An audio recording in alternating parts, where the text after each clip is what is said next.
गहराई से याद करो। कोई ऐसा मरीज जिसने पेशेंट जिसने आपके सामने दम तोड़ा हो, चाहे किसी और डॉक्टर ने ऑपरेशन किया हो, आपके सामने दम तोड़ दिया हो, या आप किसी ऐसे मृत व्यक्ति के पास बैठे या ऐसी जगह गए जहाँ बहुत देर तक आप बैठे रहे और उस दिन आपको कुछ अजीब सा लगा है? बैठे थे ना बिल्कुल। हाँ बताओ। इलेक्ट्रिकल शॉप थी, उस पर डेथ हुई थी किसी की, आप बिल्कुल पास में थे। उसी दिन से आपको महसूस हो रहा था या उससे अगले दिन या 1-2 दिन में आपको महसूस हुआ? उससे पहले भी महसूस हुआ था। अच्छा, जो इलेक्ट्रिकल शॉप वाले की मृत्यु हुई थी वो कैसे हुई थी? प्रेस कर रहा था। हाँ, प्रेस का करंट है ना, वो वायर नहीं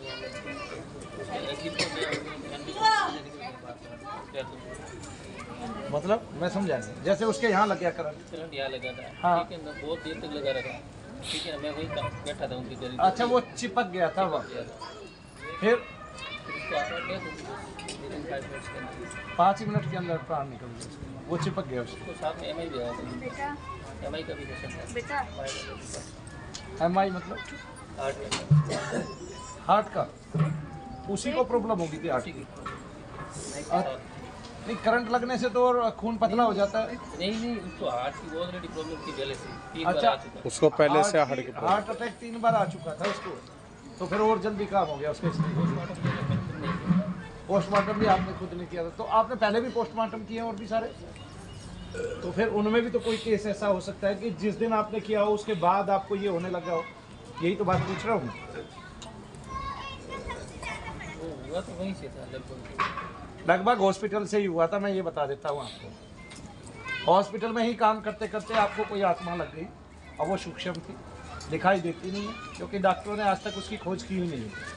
ठीक है, डॉक्टर कहता है सब साइंस पे आधारित है, मैं भी तो कहता हूँ साइंस से परे कुछ नहीं है। और साइंस है तो ईश्वर की देन ही ना। ईश्वर की देन ऐसी है कि ईश्वर ने एक साइंस बनाई है कि 20 आदमी सो रहे हैं, एक आदमी उठता नहीं, तब डॉक्टर को ये साइंस समझ में नहीं आती, तो इसलिए डॉक्टर कहता है कि एक एस्ट्रल बॉडी होती है। मजबूरी में कहता है, वरना वो ये बात भी ना माने। नहीं समझे? अगर वो आदमी उठ जाए उनके साथ तो वो ये बात भी ना माने। बहरहाल कई ऐसे योगी हुए हैं, जैसे एक श्यामाचरण हुए, उन्होंने डॉक्टर को पूछा कि जीवित व्यक्ति की अवस्था क्या है, कंडीशन क्या है। उन्होंने बताया कि जीवित व्यक्ति की नाड़ी चलती है, जीवित व्यक्ति का हार्ट धड़कता है, और उन्होंने उनको कहा तो आप चेक कीजिए, तो ना उनकी नाड़ी चल रही थी ना उनका हार्ट चल रहा था। तब उन्होंने कहा तो आप मुझे मृत का घोषित कीजिए। तो बोला मैं घोषित तो कर दूं, आप बोल भी तो रहे हैं ना। ठीक है, बोला गुरुदेव आप बोल रहे हैं इसलिए मैं आपको मृत घोषित नहीं कर सकता। आए ना समझ में? तो ये अच्छा, डॉक्टर क्यों नहीं मानते हैं ऐसी चीजें? ये तो साइंस पे आधारित है, परावैज्ञानिक विज्ञान ही तो नहीं मानते हैं। तो ये बात कैसे मान ली कि आपने कि भाई आप ये काम कर रहे थे और आपको वहां से कोई आत्मा लग गई और वो आपके शरीर में घुस गई, उसी दिन से आपको दर्द रहता है, क्योंकि आपने इसके लिए सारी कंडीशन, सारी दवाइयाँ और सारे इलाज और सारे टेस्ट करा लिए। 7 साल से दवाइयाँ ले रहे हैं और इसमें आराम नहीं पड़ता, बाकी सब चीज़ों में आराम पड़ता है। अच्छा, आप मेरे से बात कर रहे हैं, इसके बीच में थोड़ा सा भी हल्का कम हुआ है? बिल्कुल हुआ है। आइए अब मैं आपको डॉक्टर साहब कान में फूंक मारूंगा, मुझे नहीं पता आपका पर्दा हिलेगा कि नहीं हिलेगा, लेकिन आपके दिमाग में वहाँ सुनपन जरूर हिलेगा, मैं ये जानता हूँ।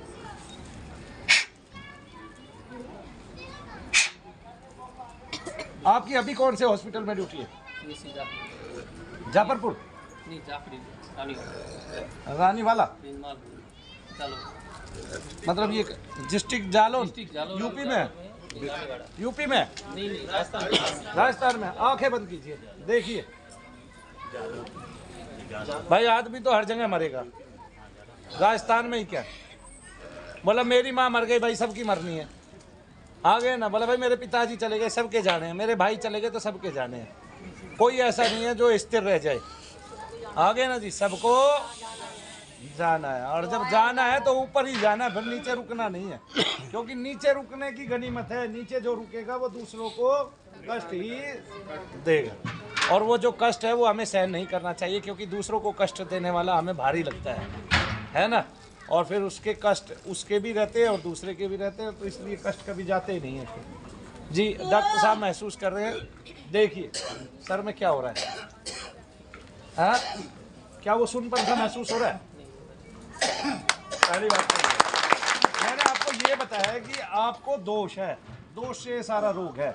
आज तक आपको ये पता ही नहीं चला? बस मेडिसिन खा ही रहा हूँ। मैंने देखो, मैं बताता हूँ डॉक्टर साहब हमारी बीमारी क्या है, इसलिए मैं कहता हूँ पहले मनु भैया के पास आओ ना। कहाँ जाते हो डॉक्टर के पास? आपने पैसा लगाना है, बाद में लगा लेना। जब डॉक्टर के पास ये पहचान ही नहीं है कि इसको रोग क्या है, और वो देखिए अब ये आपके सर में बैठा है, ये आपके कंधों में बैठ जाए और इतना ही दर्द कंधों में करे तो आप सर्वाइकल बताएंगे?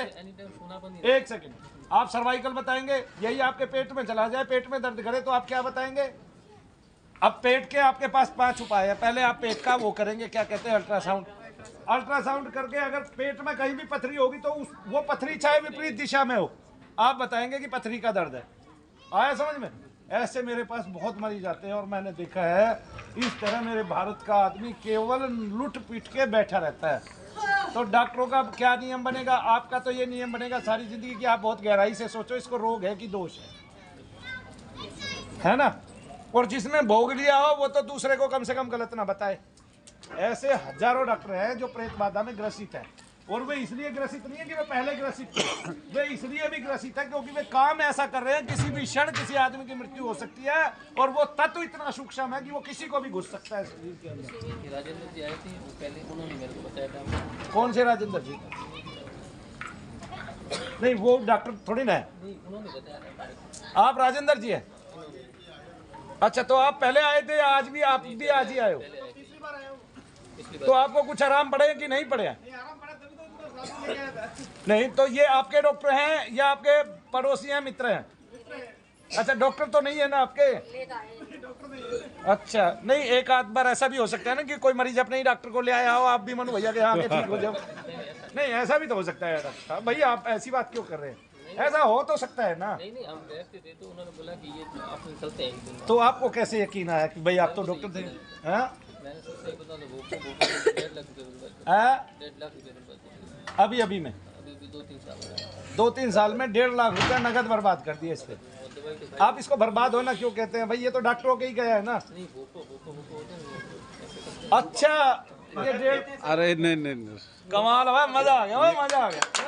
ये कहीं और से भाई लोगों का पैसा डॉक्टर ले रहे हैं, मैं ये मानता हूँ। डॉक्टरों का पैसा अगर डॉक्टर बीमार हो जाए तो कौन लेंगे? यही लेंगे, तांत्रिक भोपे, है ना? ऐसे उन्हीं को कह रहे हो ना जो तांत्रिक टाइप लोग रहते हैं। हाँ, उन्हीं को कह रहे हो, वही लेंगे फिर। तो आज आपका पहला आह्वान था, इससे आराम पड़ेंगे आपको। आप 4 दिन यहाँ रुकिए, मैं अभी आपको एक चीज़ दिखाता हूँ। देखिए, तो आपके अंदर जो तत्व होगा मैं उसको मार लगाऊंगा। जब मैं उसका मारण करूँगा तो आप पे दबाव पड़ सकता है एक बार अभी। तो जब मैं मारण करूँगा घबराहट होगी आपको, और वो आप महसूस करेंगे। जो जो महसूस होता है बस वो मुझे बताना। आपका शुभ नाम बताइए। अशोक कुमार जी। अब आंख बंद करके हाथ ढीले छोड़ के खड़े हो जाइए, थोड़ा सा इधर होइए। हाँ जी।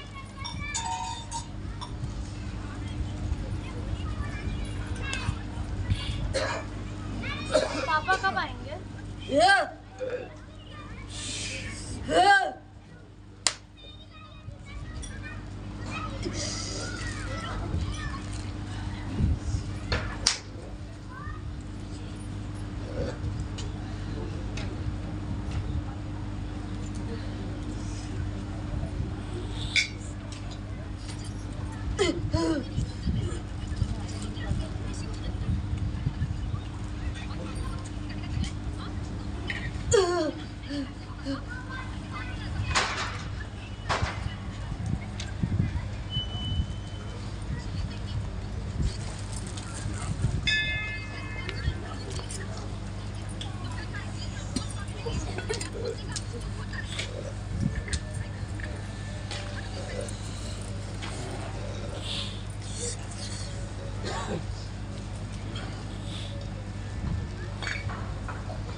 और कृष आँख बंद।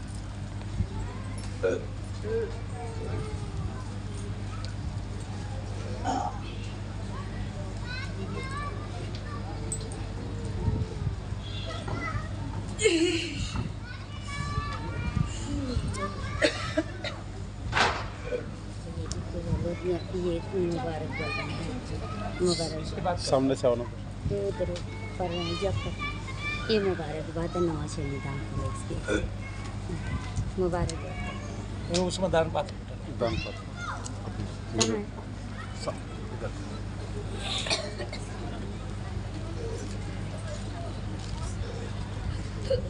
बताइए डॉक्टर साहब। हाँ रिलैक्स फील हो रहा है। इससे ये है कि आप बहुत जल्दी ठीक हो जाने वाले हैं। आप यहाँ रह के अपने 2-4 हवन कराइएगा, बिल्कुल ठीक होके जाइएगा और लोगों को बताइएगा कि दोष दोष है, रोग रोग है। रोग के हम खिलाफ नहीं है, रोगी को हम खुद भेज देते हैं। आपको पता भी होगा, हम खुद कहते हैं पहले डॉक्टर को दिखाया कि नहीं। लेकिन मान लिया अगर इस भारत के किसी नागरिक के खून पसीने की कमाई का पैसा व्यर्थ में डॉक्टर के जा रहा है, मैं कैसे मान लूंगा? मेरा खून खोलेगा उन डॉक्टरों के प्रति जिनको रोग में और दोष में अंतर पता नहीं है और जो केवल रोग ही रोग को समझते हैं, हर आदमी को रोगी मानते हैं और दवाइयाँ देते रहते हैं और यहाँ का टेस्ट वहाँ कराते हैं। आप ये बताइए क्या टेस्ट की सारी मशीनें खराब है? जो डॉक्टर एक डॉक्टर टेस्ट कराता है, फिर दूसरा भी कराता है, फिर तीसरा भी कराता है। आप तो सरकारी हॉस्पिटल में है, लेकिन आपको ये तो पता है ना कि उनका कमीशन जाता है। यस और नो? यस और नो? यस, कमीशन जाता है सारे डॉक्टरों को और 30 से 40%, किसी के यहाँ 50% कमीशन जाता है। इस करके डॉक्टर नवनीत एक काल रहा है, उन्होंने अपना ही वो खोल लिया, अलग से लैब खोल ली और उसका एक सीधा रेट रख दिया ताकि कोई आदमी लूटे ना। और वो मेरे ख्याल से तो राजस्थान के ही है। तो राजस्थान के आदमी बहुत ईमानदार होते हैं, मैं तुम्हें आज बता दूं। ठीक है, बेईमानी जब जागती है जब हम किसी पदवी को, किसी डिग्री को करोड़ों रुपए में लेके आते हैं और तब हम ये सोचते हैं कि हम इतना तो पहले कमा लें और फिर इतना कमा लें कि जिससे हमें ये लगे कि हम वाकई में डॉक्टर बने हैं। तो ऐसी चिकित्सा मेरे हिसाब से तो हिंदुस्तान में किसी काम की नहीं है, जो हिंदुस्तान के नागरिक को लूट के खा जाए और उसकी जेबें बर्बाद कर दे। तो जेब कम से कम सुरक्षित तो हो। और ऐसी भी चिकित्सा किसी काम की नहीं है जिसमें हो तो शरीर में दोष और बताए जाए रोग और फिर उसका सारी जिंदगी इलाज किया जाए और वो इलाज ना हो और वो बीमार का बीमार रहे आदमी 18 साल दवाई खा के। क्या ऐसा होना चाहिए आपकी नजर में?